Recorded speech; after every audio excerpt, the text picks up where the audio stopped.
and welcome to Steven University. This week we watched Onion Trade, an episode in which Steven, who loses a Guys figure, which is a sort of like small collectible action figure he has one that his dad won him that means a lot to him because his dad won it. It's gone missing, and then he finds out that Onion has one, so he tries to trade Onion a bunch of crap versions of that character for the one he wants.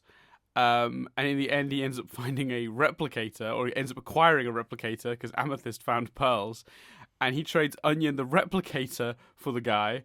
At which point, Onion goes a bit mad with the power of the replicator, and I mean, I've said this before with Steven Universe, but then chaos ensues. I like this one. I think it's good fun. But it's certainly not the most deep episode. The potential for depth is, generally speaking, a little skimmed over for comedy. But I'm generally fond of it. I'm curious, Chris, what do you think? I was fond of it, but I have a few slight issues. Like I was really enjoying it. I like the fact, especially when it, like you say it, because it not going deep is fine if there's no real indication or opportunities to go deep. In this, there were opportunities to go deep. Yes, Onion missing his dad and that plot is literally glossed over by Steven early on.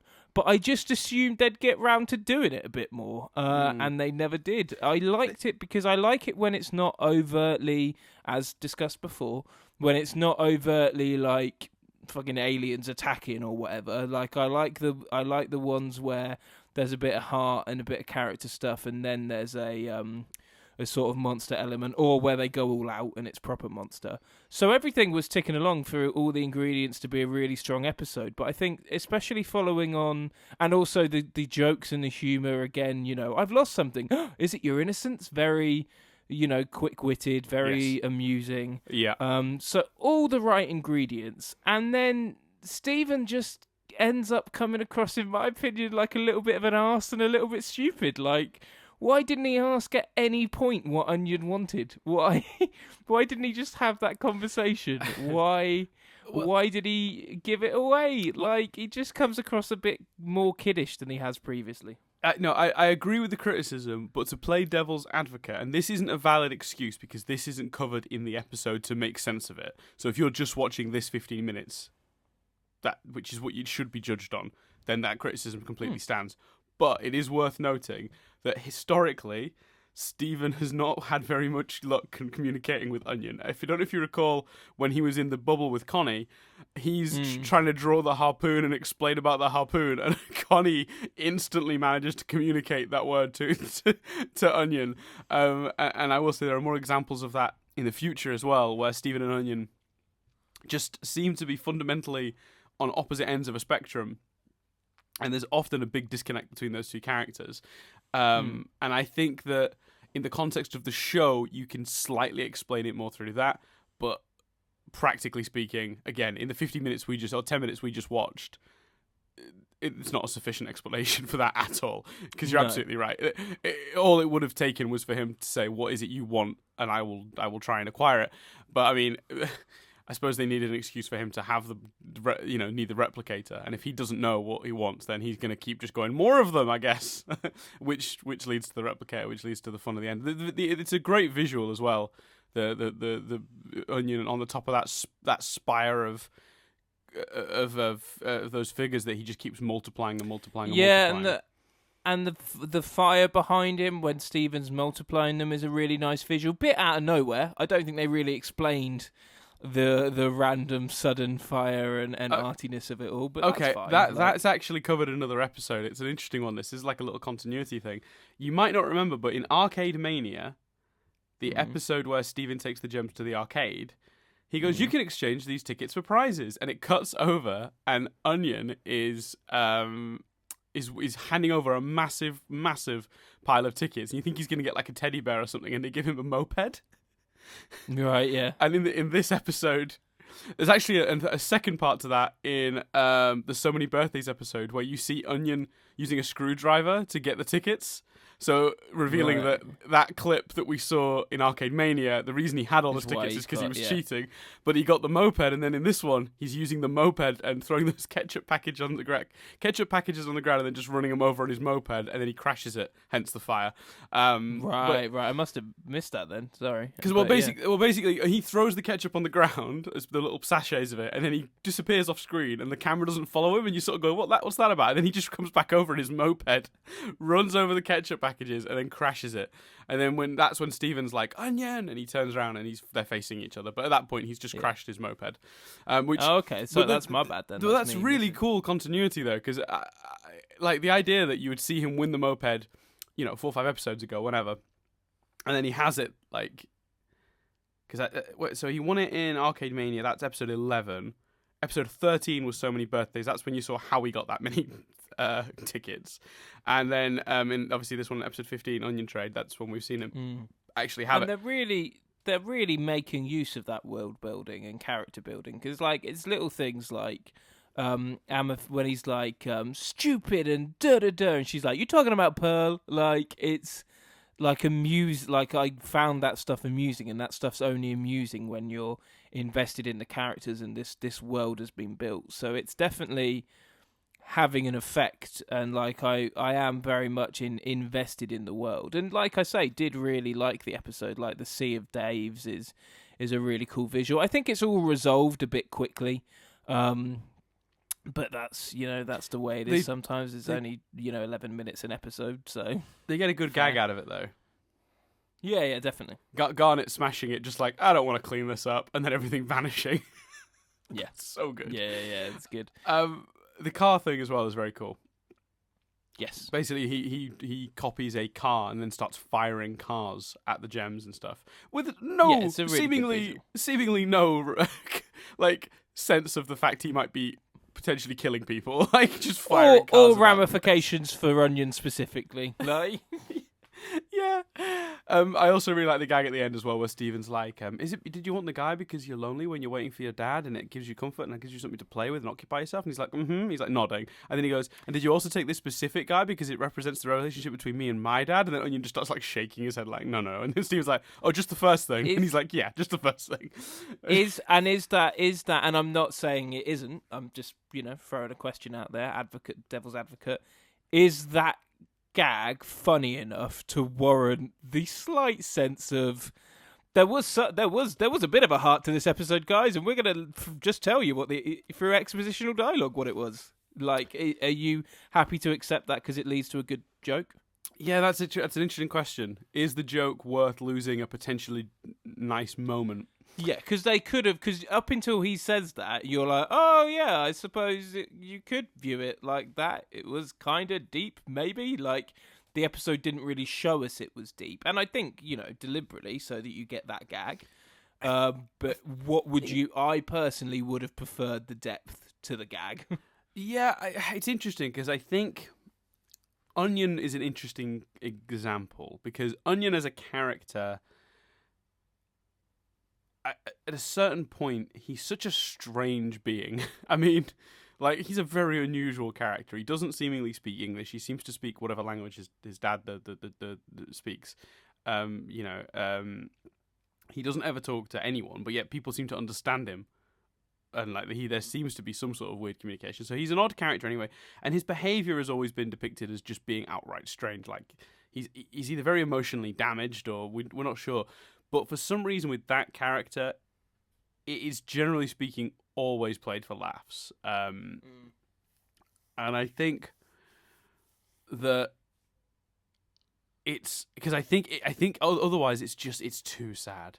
Because if you start to go into it and go, okay, this kid is so messed up, and it's because of X, Y, and Z, then it might just be one of the saddest hours of television. 10 minutes of television, like of my life. You know what I mean? So I think that's fair. Because point. Onion is such. When you actually think about it, that is such a dark situation. This kid is clearly not all there. I mean, he has issues. There are some serious issues, and it goes, everything from his inability to seemingly understand how his actions affect other people, his just blasé way he stole Steven's property. Do you know what I mean? Like everything he does is just very, very kind of messed up. And when you actually go into the depth of why he's like that and don't play it as a joke, then I'm probably going to be on the floor. I mean, it's quite harsh.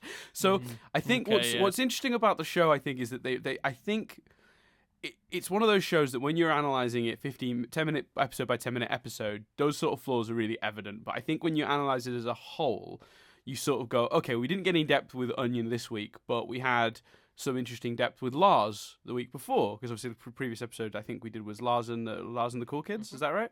And we got a lot out of that, I thought, because I thought the idea... Oh, definitely. I thought that had enough depth to sort of tide me over.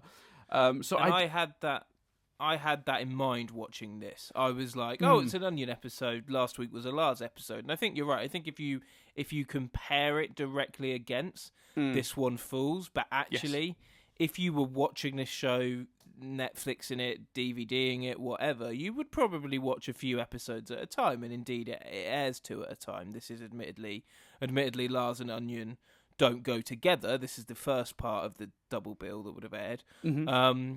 But... you're right. When viewed as that whole, those things aren't as bad. Yeah, and it's not a show that's designed to be analysed by 2 British guys who think they know more than it is, more than they do for 15 minutes at a time. Like, it's not. We analysed this show for just longer than the actual episodes. So, like, they were, in their defence, they didn't know that. Two Brits would be going, where's the depth? Where's the depth to onion trade? It's interesting. In a weird way, it's a compliment, because if this was any other kids show, you wouldn't be looking for depth.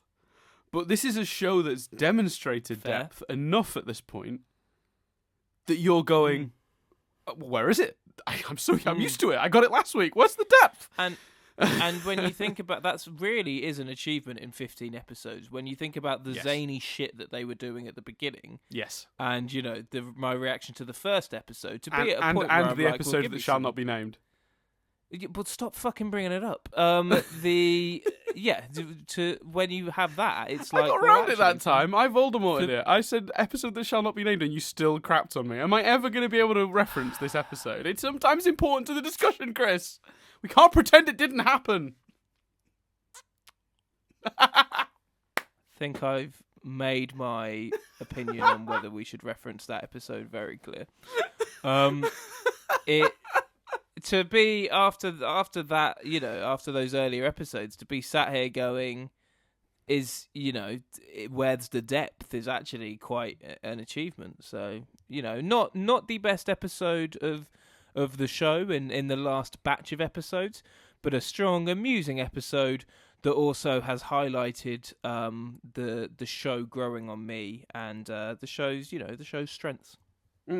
I do think it may not play on because the show has many strengths, and it doesn't. The thing with this episode is it doesn't play on all of them, and I think that I'm not saying it's not a valid criticism to say that it should have had a bit more depth, because I think it is possible to have had their cake and ate it too. The setup was there, as you pointed out, because you said at the beginning, you hit the nail on the head right at the beginning, because you said, like, if they hadn't hinted at it early on with the dad references, would it have been? But let's talk. Go on. And that in the way is the bigger complaint, not necessarily the fact that it didn't have depth, the fact that it hinted at it and didn't. How did you feel like they handled the stuff with Steven's dad then? Because that's an interesting situation in that his they had more out of Steven's and his dad's relationship in this episode than Onion and his, obviously, which is weird because Onion's relationship with his dad was the crux of this, why the story was happening. But how did you did you get much out of that? Because I got a real kick out of the way he and his dad interact in this episode, and the way he talks about his dad, and his dad, like, he loves his dad so much. This figure, like, means so much to him. And and then at the end he gives it away. Do you not feel like there's a bit of an emotional punch to that? Like, do you not feel like you got a bit out of it from that side rather than from the Onion angle? Kinda, but I think they've done his dad better. I think they've done more interesting stuff with his dad. And whilst it was good, this felt, if I'm ordering them, in one of the lesser dad appearances. Partly because we didn't overly, him talking about his dad and his relationship with his dad. He gives that speech to Onion, not his dad necessarily. And him and his dad do have some nice moments, and do have some amusing moments. And I like it, especially at the beginning, where his dad has collected something as well from that day, but collected something different, and they can't just see that, they both collected something, and that's awesome.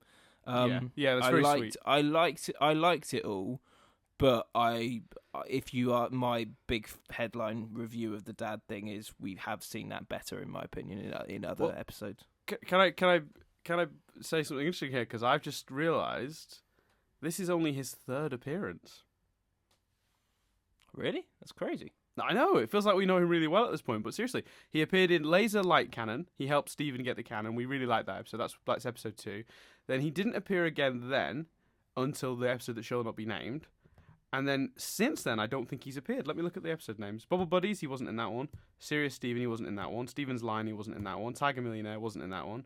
Yeah, no, Arcade Mania, Giant Woman, So Many Birthdays, and then Lars and the Cool Kids. We've not seen him since the episode that shall not be named. And that was only his second appearance. Blimey. So to say it's one of the lesser of his appearances isn't saying much when there's only been 3. True. I thought I could have sworn there was more, but if there wasn't, then fair play. So, but that is another testament, a criticism that turns into sort of like it's a bit of a testament to how good the show is. Is that we feel that we've seen so much of him, even though we haven't. That's how good they are at establishing character on the show. Can I depress you a little bit, Chris, before we finish this up today? Okay. I did some math today. I think we've bitten off more than we can chew with Steven Universe. Because if we're releasing these once a week on YouTube and iTunes, by the way, also available on Stitcher, for those of you listening, at this point in our recording, it's like April the 4th or something, 5th or something, and we were only just about to launch this podcast. Even though we're like, 15 episodes in. Yeah, we started recording them back in January. This episode, the first episode goes out on the 7th of April. This episode, people won't be listening to, Chris, until the 14th of July. That's amazing. Happy summer. Yeah, I hope you're enjoying your summer, people of the future. But even more depressing, Chris, is that we won't be finished catching up to the the current episode of Steven Universe until the 16th of August, 2019. Wow, that's amazing. Yeah, 16th of August 2019 is when we get to episode... the 9th of August 2019 for episode 123, Room for Ruby, which at the point of us recording this is the most recent episode to air, although there is an episode waiting in the wings that we're waiting to get released that was going to be aired, and then they changed the schedule, called Lion 4 Alternative Ending, which I'm excited about. Nice. And then more will come as well. Yeah, well, fair play. I mean, I think the thing is, Dan, I don't want to commit to 2 episodes a week, so that's the situation it is. Yeah, and also I don't want us to catch up to the show and be waiting for new episodes of the show. So, yeah, there's no way that this show is, that Cartoon Network isn't going to cancel this show in the next couple of years. So, by the time we're in 2019, a bunch more will have aired as well, and then it'll hopefully, I say hopefully, I don't really ever want it to end, but I sort of, it has to at some point, because it's, especially where the show is at now. And it's hard to explain, but based on where the show is going, I feel like we're now on the other side of the sort of the mountain. We've climbed the mountain, now we're heading, down to the end of that journey. We're certainly close to the end of the beginning now, I think, with the show, just from a narrative perspective. And if that doesn't end up being the case, then the show may end up suffering with a lot of sort of filler, which I don't think they'll do. I think the writers are smarter than that. Yeah. So, yeah. But anyway, so there you go. There we go. There's some Steven Universe chatter for you. Yeah. Bumper 1. We'll see you next week, I suppose, when we chat about Steven the Sword Fighter. Next week and every week until 2025. Yeah. Yeah. Right now, that idea of us doing this every week until 2019 is mortifying. I mean, we're not healthy people. This podcast may outlive us. That's what scares me. Oh, yeah. What happens then? Man, we need to hurry up and record these things. Chris, you want to just stay on it all night and we'll just record like 10 more? Nah, not feeling good. That's as discussed, not helping. All right, well that's everything for this week. Then we'll speak to you. We'll speak to you guys next week when we do Stephen the Sword Fighter. Oh yeah, we end these awkwardly. Yeah. I hope we don't die, Dan. And it doesn't get much awkwarder than that.